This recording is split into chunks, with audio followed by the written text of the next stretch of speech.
पंढरपूर फक्त एक मतदारसंघ नाही तर श्रद्धा आणि संघर्षाची भूमी. इथल्या मतदारांनी नुकताच आपला कौल दिला आहे.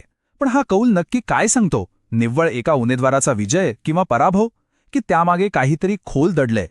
आज आपण पंढरपूरच्या या मतादेशाची चिरफाड करणार आहोत आणि मतदारांच्या मनात नक्की काय चाललंय याचा शोध घेणार आहोत. आपल्या या विश्लेषणाचे 6 टप्पे असतील. आपण पंढरपूरची ओळख करून घेण्यापासून सुरुवात करू, तिथल्या लोकांचा आवाज ऐकू, मग आकडेवारीच्या माध्यमातून बदलाचा आलेख समजून घेऊ, त्यानंतर या निकालामागची कारणं शोधू आणि शेवटी या सगळ्यातून सुशासनाचा आराखडा आणि विश्वास परत मिळवण्याचा मार्ग कसा तयार करता येतो हे पाहूया. चला तर मग सर्वात आधी पंढरपूरचं स्पंदन समजून घेऊया. कारण कोणत्याही जागेचं राजकारण समजून घ्यायचं असेल तर आधी तिथली माती, तिथली माणसं आणि तिथली ओळख समजून घ्यावी लागते. नकाशावर पाहिलं तर पंढरपूर हे सोलापूर जिल्ह्यात येतं. विधानसभा मतदारसंघ क्रमांक 252. आता हे महत्वाचं का?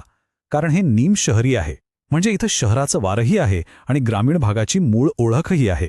या दोन्हीच्या मिश्रणामुळे इथले प्रश्न आणि राजकारण दोन्हीही गुंतागुंतीचे बनतात. आता थोडं खोलात जाऊन बघूया. इथली जवळपास 70% जनता ग्रामीण भागात राहते, म्हणजे राजकारणाचा केंद्रबिंदू हा शेती आणि गावच आहेत. इथली अर्थव्यवस्था 2 प्रमुख खांबांवर उभी आहे. एक म्हणजे शेती, प्रामुख्याने ऊस आणि कांदा, आणि दुसरा तितकाच महत्त्वाचा खांब म्हणजे विठ्ठल रुक्मिणी मंदिर, ज्यामुळे हे एक मोठं तीर्थक्षेत्र बनलंय. सुमारे 3.5 लाख मतदार आहेत इथे, आणि त्यामध्ये मराठा, धनगर, लिंगायत हे प्रमुख समुदाय आहेत. पण सगळ्यात महत्त्वाची गोष्ट म्हणजे इथला मतदार खूप जागरूक आहे. 73% मतदान होतं, म्हणजे लोक मतदानाला गांभीर्याने घेतात, ते आपला हक्क बजावतात. मतदार जागरूक आहेत हे तर आपण पाहिलं, पण त्यांच्या मनात नक्कीच चाललंय काय?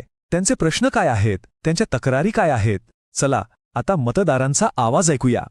पंढरपूरच्या मतदारांच्या समस्या या 3-4 शब्दांभोवती फिरतात: पाणी, किसान आणि मंदिर. सगळ्यात मोठा आणि गंभीर प्रश्न आहे पाण्याचा. दुष्काळ 5वीला पुजलेला, विहिरी कोरड्या ठाक आणि सिंचनाची आश्वासनं हवेतच विरलेली. दुसरा प्रश्न आहे शेतकऱ्याचा. पिकाला भाव मिळत नाही आणि डोक्यावर कर्जाचं ओझं वाढतच चाललंय. तिसरा मुद्दा लोकांच्या श्रद्धेशी जोडलेला आहे. विठ्ठल मंदिराचं अध्यक्षपद गेली 4 वर्ष रिक्त आहे. हा केवळ प्रशासकीय मुद्दा नाही तर लोकांच्या भावनांचा प्रश्न आहे. आणि चौथा मुद्दा म्हणजे मूलभूत सुविधांचा अभाव. चांगले रस्ते नाहीत, शाळांची अवस्था वाईट आणि आरोग्य सुविधांची कमतरता. पाण्याची समस्या किती गंभीर आहे याचं हे एक उत्तम उदाहरण आहे. विचार करा, जेव्हा सरकारी व्यवस्था कमी पडते आणि लोकांना पाणी पुरवण्यासाठी विठ्ठल रुक्मिणी मंदिर समितीला पुढे यावं लागतं, तब्बल 52 लाखांची पाईपलाईन टाकावी लागते, तेव्हा याचा अर्थ स्पष्ट आहे. याचा अर्थ शासन आपली जबाबदारी पार पाडण्यात कुठेतरी कमी पडत आहे आणि व्यवस्थेवर प्रचंड ताण आहे. भारतीय संविधानाने प्रत्येक नागरिकाला सन्मानाने जगण्याचा हक्क दिला आहे आणि लोकांच्या मूलभूत गरजा पूर्ण करणं ही सन्मान देण्याच्या दिशेने पहिलं पाऊल आहे. जेव्हा लोकप्रतिनिधी आणि मतदार यांच्यात जबाबदारीने संवाद होतो तेव्हाच लोकशाही खऱ्या अर्थाने मजबूत होते. आता ह्या सगळ्या समस्या, ह्या तक्रारी आणि ही अस्वस्थता मतपेटीतून कशी व्यक्त झाली? चला आता आकडेवारी काय सांगते ते पाहूया. कारण आकडे खोटं बोलत नाहीत, ते फक्त एक कथा सांगतात. ही आकडेवारी बघा. राजकीय वारे कसे फिरले याचा स्पष्ट अंदाज येतो. 2019 मध्ये राष्ट्रवादी काँग्रेसचे भारत भालके जिंकले होते, पण त्यांच्या अकाली निधनानंतर 2021 मध्ये जी पोटनिवडणूक झाली ती या मतदारसंघासाठी एक टर्निंग पॉइंट ठरली. भाजपने ही जागा जिंकली आणि तोच विजय त्यांनी 2024 मध्येही कायम ठेवला. म्हणजे राष्ट्रवादीच्या बालेकिल्ल्यात भाजपने शिरकाव केला आणि आपली पकड मजबूत केली. पण एक मिनिट थांबा. 2024 मध्ये भाजप जिंकली हे खरं आहे, पण विजयाचं मताधिक्य किती होतं? फक्त 8400 मतं. राजकीयदृष्ट्या हे मताधिक्य खूप मोठे नाही. याचा अर्थ काय? याचा अर्थ हा विजय मोठा किंवा एकतर्फी नव्हता. दिलेला कौल हा नाजूक आहे, तो सहज बदलू शकतो. आणि हेच पंढरपूरच्या राजकारणाचं वैशिष्ट्य आहे. इथे एक अतिशय रंजक पॅटर्न दिसतो. इथले मतदार कुठल्याही पक्षाला किंवा आमदाराला सहज चिकटून राहत नाहीत.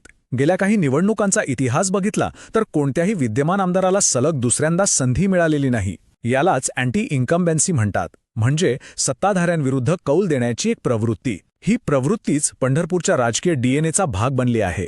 ठीक आहे, तर निकाल काय लागला हे आपण पाहिलं, पण राजकारणात काय झालं यापेक्षा का झालं हे जास्त महत्त्वाचं असतं.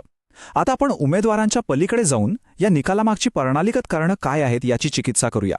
या राजकीय बदलामागे 3 मुख्य कारणं दिसतात.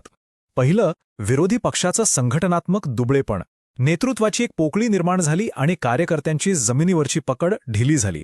दुसरं कारण म्हणजे सामाजिक समीकरणं बदलली. लिंगायत आणि मराठा समाजाचा कल हळूहळू भाजप आघाडीकडे झुकला. आणि तिसरं, जे आपण आधीही बोललो, ते म्हणजे मतदारांचा ऐतिहासिक स्वभाव. ते व्यक्ती किंवा पक्षापेक्षा विद्यमान आमदाराच्या कामावर नाराज असतील तर त्याला घरी पाठवतात. तर आत्तापर्यंत आपण समस्या आणि त्यामागची कारणं समजून घेतली. पण केवळ विश्लेषण करून थांबता येणार नाही. या विश्लेषणातून पुढे काय? मतदारांचा विश्वास परत मिळवण्यासाठी कोणता ठोस आराखडा तयार करता येईल? चला आता त्याबद्दल बोलूया. यावर एक उपाय म्हणून चतुर्मुख सिद्धांत मांडला गेला आहे. चतुर्मुख म्हणजे 4 चेहरे किंवा 4 दिशा. ही एक अशी रणनीती आहे जी 4 वेगवेगळ्या स्तरावर काम करते. याचा मुख्य उद्देश एकच आहे, लोकांच्या मूळ गरजा ओळखून त्यानुसार काम करून त्यांचा गमावलेला विश्वास पुन्हा संपादन करणे. या सिद्धांताचा पहिला चेहरा आहे मतदार एकत्रीकरण. म्हणजे काय? तर जे प्रमुख समाजगट आहेत, जसे की धनगर, दलित, मराठा, यांना त्यांच्या समान मुद्द्यांवर, जसे की पिकाला योग्य भाव किंवा कर्जमाफी, एकत्र आणणं. हे झालं सामाजिक गणित. दुसरा चेहरा आहे कथानक आणि ओळख. राजकारण फक्त गणितावर चालत नाही, त्याला भावनेची जोड लागते. मंदिराचं अध्यक्षपद भरणं, आपला माणूस, आपल्या मातीतला, ही ओळख निर्माण करणं, यातून मतदारांशी भावनिक नातं जोडता येतं. तिसरा चेहरा आहे संघटनात्मक शिस्त. म्हणजे जमिनीवर प्रत्यक्ष काम. प्रत्येक बूथवर प्रमुख नेमणं, निवडणुकीसाठी एकच वॉर रूम ठेवणं आणि पाणी सभासारखे कार्यक्रम घेऊन थेट लोकांच्या प्रश्नांना हात घालणं. आणि चौथा, आजच्या काळातला सर्वात महत्त्वाचा चेहरा, डिजिटल रणनीती. व्हॉट्सॲपच्या माध्यमातून प्रत्येक घरापर्यंत पोहोचणं. पण कसा? तर स्थानिक अस्सल मराठी बोलीभाषेत बोलून, लोकांना जोडून घेणारी भाषा वापरून. या संपूर्ण चतुर्मुख सिद्धांताचं सार एका वाक्यात सांगायचं झालं तर राजकारणाचा फोकस बदलावा लागेल. केवळ घोषणा आणि नंतर दुर्लक्ष या चक्रातून बाहेर पडून विश्वास आणि सेवा या मार्गावर चालावं लागेल. आधी लोकांचा विश्वास जिंका आणि मग निस्वार्थपणे त्यांची सेवा करा. आजच्या डिजिटल युगात मतदारांशी संवाद साधताना त्यांच्या गोपनीयतेचा आणि संमतीचा आदर करणं हे अत्यंत महत्त्वाचं आहे. जसं की भारताच्या DPDP कायद्यात नमूद आहे, विश्वास केवळ कामातून नाही तर लोकांच्या माहितीचा जबाबदारीने वापर केल्यानेही वाढतो. तर आता आपण या विश्लेषणाच्या अंतिम टप्प्यात आलो आहोत. या सगळ्या मंथनातून आपण भविष्यासाठी कोणती दृष्टी घेऊन जाऊ शकतो? विश्वासाचा हा मार्ग कसा दिसेल? पंढरपूरमध्ये जी राजकीय अस्थिरता दिसते किंवा जो सत्ताधाऱ्यांविरुद्धचा कल दिसतो, त्याला कमजोरी समजण्याची चूक करू नये. उलट ही एका जिवंत आणि निरोगी लोकशाहीची निशाणी आहे. इथले मतदार जागरूक आहेत. ते प्रश्न विचारतात. जो सेवा करेल त्याला ते डोक्यावर घेतील आणि जो दुर्लक्ष करेल त्याला ते सत्तेतून खाली खेचायलाही मागेपुढे पाहणार नाहीत. हीच या मतदारसंघाची खरी ताकद आहे. आणि शेवटी हा एक विचार करण्यासारखा प्रश्न आहे. आजकाल सगळीकडे ध्रुवीकरणाचं राजकारण सुरू आहे.